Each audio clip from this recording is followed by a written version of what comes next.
What's good, y'all? This video is going to be a little different because today we're working on the BMW. Before we get too into it, I want to apologize for my lack of presence on everything, not just on here, but also on Instagram. Life, as we all are well aware, has been kind of crazy lately, to say the least. And aside from just, everything going on in the world, there's also just stuff I've been trying to figure out in my personal life. And, let's just say that finding the motivation to create things has been kind of hard. Luckily, lately, I've been starting to feel better and we're going to start slowly getting into it. But yeah, with that out of the way, let's just get into the video. Now, this might come to an absolute shocker to some of y'all, but I'm pretty stupid.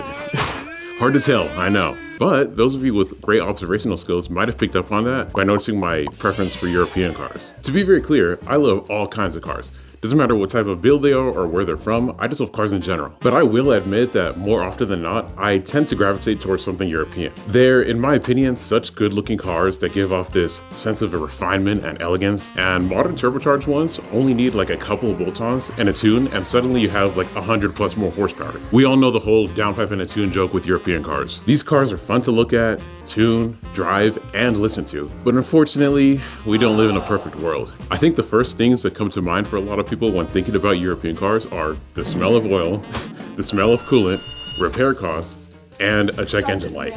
And you know what? As someone who's owned a couple of Volkswagens and BMWs, I'm not gonna disagree. Case in point, my 2007 BMW 335i. I love this car.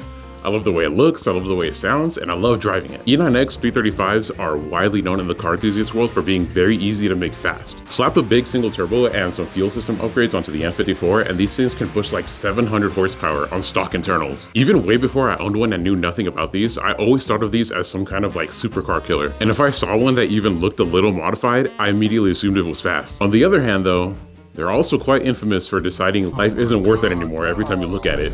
This was something I was well aware of way before I decided to get one, and I did do a ton of research beforehand, so I knew what I was getting into. I do want to give these cars a little bit of a break though. I feel like the big reason why these cars have such a bad reputation is because so many kids back then would get their hands on one of these, throw some bolt-ons and a tune on them without taking care of any of the maintenance, and just beat the shit out of them at their local spot. As with any European car, you take care of it, and it will take care of you. And I will be honest, I think a big reason for that is because unlike on Japanese cars and American cars, OEM replacement parts for these tend to be very expensive. A lot of young people will look at like the price of a maintenance part that they need to get and compare that to the price of like something like catless downpipes and go, yeah, well, this is more fun, so I'm gonna get this. I got very lucky with mine because it seems like the people who owned it before me had already taken care of most of the common failure ports on this car. Like for example, the fuel injectors were already replaced with Index 12 injectors, and a brand new set of these will cost you over $2 grand for fuel injectors. Overall though, aside from the oil pan gasket, which I already replaced a while ago, there were some engine codes that I wanted to get rid of. Now, there's a couple different projects around the garage that I need some working on, but considering this is my daily driver, I think it's fair to prioritize this the most right now. And real quick, before we get into this, I want to make it clear that this is not a how-to. I'm not a technician or anything like that. I'm just an idiot that works in a driveway. If this video helps you with your car, that's great. But I will not be responsible if your car blows up after you follow these steps I took in the video. Anyway, let's take a look at what's up with the vert. There are a couple mixture codes that I was getting that I narrowed down to being, one or more of the O2 sensors going out. It wasn't enough to throw a check engine light immediately, so I wasn't horribly worried about it for the time being. What I was more concerned with was an issue that the cars had since I got it. Every now and then the car would seemingly for no reason toss up the half check engine light with this warning, and it would go into lit mode. This didn't happen very often and would go away if I just turned the car off and on again. So I just kind of ignored it for a while, but eventually I decided, okay, we gotta take care of this. The codes that would pop up from this had to do with the variable valve timing. The more noticeable thing being this Vanos one for the intake side. Vanos is BMW's variable valve timing system that works along with their Valvetronic system, which is kind of like their version of VTEC. At lower RPMs when you're just cruising along, the timing is more mild and the valves open to a certain point to where you can just cruise and the engine doesn't need to use more air and fuel than it needs to, allowing it to run as fuel efficiently as possible. But when you're stepping on it at higher RPMs, the timing is more aggressive, the valves open up more, giving you more air and more fuel, and more power. The valve timing is adjusted with these, the Vanos solenoids, which change the flow of oil depending on a few factors like the RPMs, load, etc.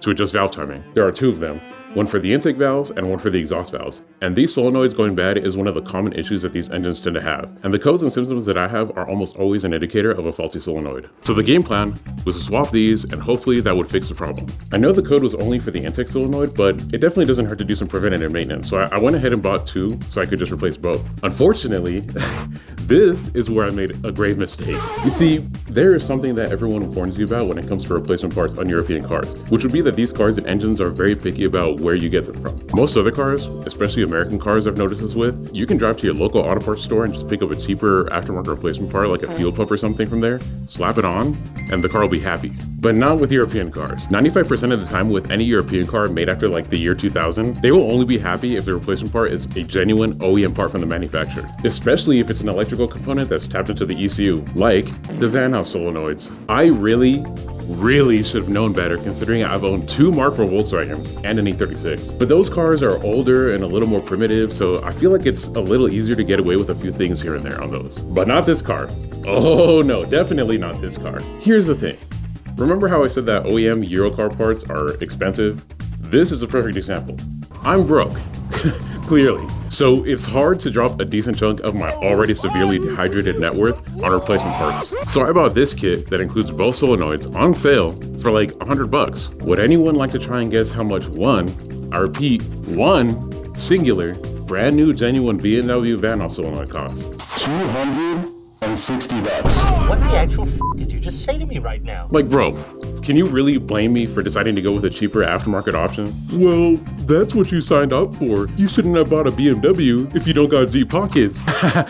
Shut up! Why you so mad for? Look, I was trying to be optimistic and hope that maybe, just maybe, these would be fine. So I went ahead and removed this air duct with a T20 Torx bit, unclipped the retainer from the plugs, and removed the 10mm bolts holding the solenoids on so I could pull them out, making sure to remove the old O-rings so that I can use the new ones that came with the kit. Hey guys, editing track here, popping in to make a little quick correction. Yes, I did forget to point out that I removed the beauty cover off of the engine first. I just did that so I could have a little bit more room and so I could see what I'm doing a little bit better. And I used a 5mm Allen socket to remove the bolts in order to do that. Little side note, I did actually put it back on the engine after I finished this part of the video, but later on you'll notice that I just decided to leave it off. The reason for that is because I had heard here and there that if you left the beauty cover off of the engine, it would actually help keep the engine temperatures lower, which makes sense because under the beauty cover, there's actually like a big old piece of foam that is used to, like, you know, insulate sound. But I decided to, you know, see if this was true or not. So I took it off and left it off and just kind of been driving the car without it for a long time. And it's true. It actually does keep the engine temperatures lower, significantly lower, like 20 degrees lower, which is insane. It kind of sucks because I think the engine looks a lot better with the cover on it. Like, come on, let's be honest, look at this, come on. But until I can do some other like cooling mods around the engine, I'm probably just gonna keep it like this, at least during the summer. Anyways, back to the video. Taking a look at the intake solenoid here, we can see a crack running along the plug. So I think it's fair to say that this was the problem. I popped the new ones in, put everything back together, and hoped that it would work. And it didn't. In fact, it made it worse. Now, on every cold start, the car would do this weird thing where it idles a little low for a second before momentarily shooting the RPMs up and immediately throw that half-check engine light and go into lit mode.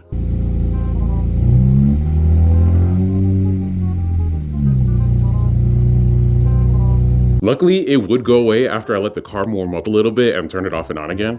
But this was clearly not going to cut it. But hold on, because this is where things get worse on my end. Remember what I said at the very start of the video?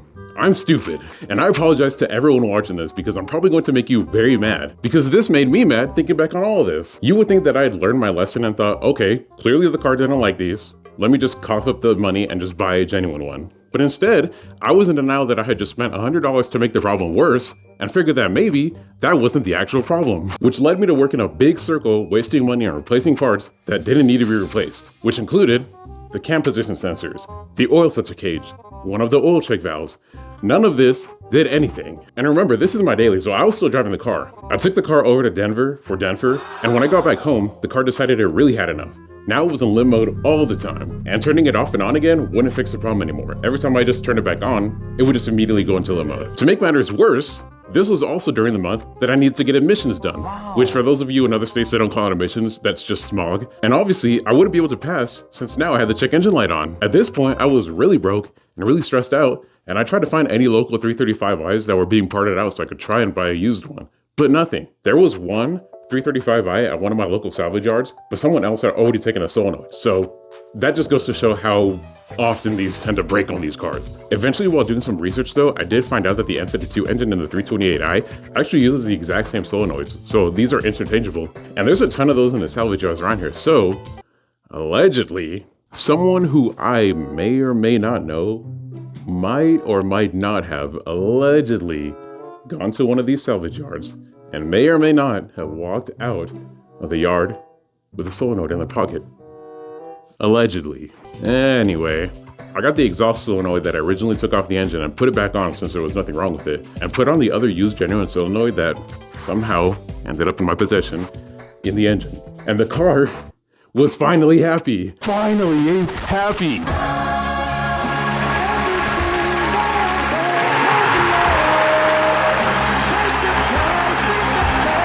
All of this working around in circles could have easily been avoided at the very start if I hadn't cheaped out, or if I'd just gotten an OEM one after seeing that the aftermarket ones were no good. And in the long run, I probably ended up spending more money than if I had just bought an OEM one from the very start.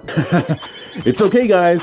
Everything's fine. I'm totally fine, guys. We're all good. Okay, but anyways, now that that's all sorted, I think it's time to take a break and do some maintenance on the car. I was due for an oil change, so I took care of that real quick by jacking up the car, opening up the access door and the splash shield, and using a 17mm socket to remove the drain bolt so I can let all the old oil out. Then up top, I removed the oil filter cap so I can swap out the filter and put some fresh O-rings on the cap. Then I tightened that back up and went back under the car to put the drain bolt back on with a new crush washer. But first I need to drop it in the drain pan filled with all the old oil. Oh my god, bruh, there's no way I just dropped the bolts in the oil. Then I make sure to knock the access door loose and drop that in the old oil as I tighten the drain bolt. What? Bro, the lid, the cover just fell in the oil too. Oh my god. Once everything is back on, I can go back up and fill the engine up with fresh oil. Hey, y'all ready? No funnel. Oh. I finished filling the engine up, put the cap back on, and checked the oil level by scrolling through the info on the dashboard because BMWs can't just be normal and use a traditional dipstick. And then I said hi to the neighborhood chicken who paid me a little visit while I was working on the car. This step was very important as failure to say hi to Chicken Joe would result in immediate catastrophic engine failure. Now that our oil change is done, the next maintenance item I wanted to take care of was the transmission fluid. BMW says the fluid should be changed at 120,000 miles, which is what the car had when I bought it. And I highly doubt it's been done yet, so I wanted to take care of that. Plus, I eventually plan on maybe flashing the transmission with the X8 speed tune, and servicing the transmission is definitely something you want to take care of before doing that. I hit up my buddy Brandon who hooked it up and let me borrow his lift so I wouldn't have to do this all on the ground on my driveway, so big shout out to him because man, that made this so much better to do. Once I get the car in the air, there's a couple shields that need to be removed that are just held in with these 10mm bolts. Then there's these E10 bolts with 13mm nuts that I need to remove to get this bracket off, along with the 13mm bolts on the transmission support bracket that I need to remove so that the transmission can sag a little and I can access the fill plug. The fill and drain plugs are going to be on the driver's side of the transmission here. The number one rule of doing a fluid change on your transmission or differential is you want to remove the fill plug first. Reason being is you want to make sure that you can fill it back up before you drain all your fluid out. Imagine draining it all out and trying to remove your plug and you end up stripping it or something else happens that doesn't let you fill it back up. Now you're stranded until you can figure that out. So make sure that your fill plug comes out first. I grabbed an 8mm Allen socket so I can remove the fill plug, and for some reason when I went to loosen it up, I didn't think that the fluid would be at a high enough level where I would need to worry about a ton of fluid spilling out from here. But looking at it now, it should have been pretty obvious that the level of the fluid was definitely higher than where the plug was. And unfortunately, I was standing in the splash zone. Oh god. Oh my god. To make matters worse, for some reason, I figured that wearing a white shirt during all this would be okay. And the car decided to make some custom design changes to my shirt that will never come off, as well as pee all over the floor. Anyways, after that, I used a 10mm Allen socket to remove the actual drain plug at the bottom and get the rest of the fluid out. Now, we're not just changing the fluid, we're also swapping the filter out. And on these cars, the filter is actually integrated into the pan itself. This is super easy to swap though. All it is a bunch of T40 Torx bolts that I need to remove, and the whole thing just drops down. Now I can grab the fresh pan and put it on, then reinstall the brackets I took off before, and I'm ready to fill it back up with our fresh fluid. My camera battery unfortunately died at this point, so I didn't record the fill process, but what I had to do was fill it up with the car off until it just barely starts to leak out of the fill hole. Then start the car so the fluid can run through the system, and fill it back up the rest of the way until it starts to leak a little again. Then run it through all the gears and check the fluid again in case it needs to be topped off. Once everything looks good, I throw the rest of the splash shields back on and we're done. Okay, so we fixed the issue with the Van system. We got fresh oil and fresh transmission fluid. Now there's one more thing I wanted to take care of for this video. For a while, my car was starting to smell a little gassy. And look, there's nothing wrong with that. I'd be farting too. But I took a look to try and find the culprit and saw that I was leaking some gas from the tank. And it looked like it was coming from up top. I popped out the rear seat and removed the 4 10mm nuts from the cover, and look at that.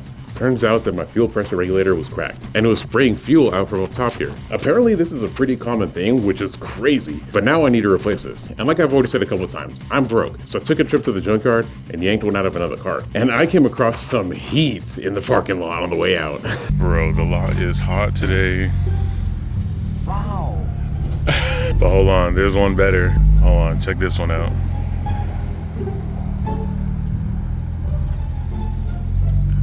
All right. Anyways, it was time to swap out the regulator. And in order to do that, I also had to disconnect some stuff on the fuel pump side. So I got both of my seats and both of the covers off to get this done. The next step is to depressurize the fuel system, which is really important to do because I don't want pressurized fuel shooting out everywhere once I disconnect the lines. To do this, I just unplug everything and crank the engine so that all the built-up pressure in the system is released. Once that's good, I can disconnect the fuel lines. And man, I gotta say, these are an absolute pain in the ass to take off. The ones on the fuel pump weren't too hard to remove, but I had to really wrestle the pressure regulator line to get it off. Eventually it came off, which means it's time to access the fuel pump. There's some special tool you can get to remove the retaining rings, but I just used a hammer and a flathead to bang these off. Both the pump and the regulator are held in the same way, so I did this for both. The reason I had to get to the fuel pump is because there are 3 hoses connected to it that go to the pressure regulator. That's what those long lines on the replacement one were. There's this line that connects to the top of the pump that I disconnected so I can get this out of the way and have more room. Then there's these 2 black hoses that are just like clipped onto the pump. They're not directly connected to anything. I think they're just there to flow fuel between both sides of the gas tank. The third hose is actually connected to the pump itself, and it comes off the same way that the connectors on the outside of the pump did. Squeeze the tabs on the sides and pull. Once everything is disconnected, I can go to the other side and pull the crack regulator out and pop in the replacement one. I'll need to guide the hoses through the tank to make sure that they all make it to the other side, but once that's fully in, I can reconnect everything on the fuel pump side, put everything back together, start the car to make sure that 1, it still runs, and 2, there are no leaks. And once everything looks good, I can put everything back on and we're good to go. Okay, I'm working on my car at work, but gas leak is fixed. I feel a little funny and my head kind of hurts because of all the gas fumes I've been inhaling, but and I think that's also a good note to leave it on. There are definitely a few other things around the engine that I want to address, but those things lean more on the side of upgrades. They're more just things that improve the quality of the life of the engine rather than actually being an essential pressing issue that needs immediate attention. Aside from that, there's the obvious cosmetic problems that I still haven't taken care of despite having the parts for already. But again, I'm broke, and getting these parts painted isn't cheap. Those are all things we're gonna have to come back to another time. But now that this car runs good, and most importantly, passes emissions, I'd like to shift a little of my focus towards some of the other things I got sitting around the garage. But that's for another time. All right, see y'all later.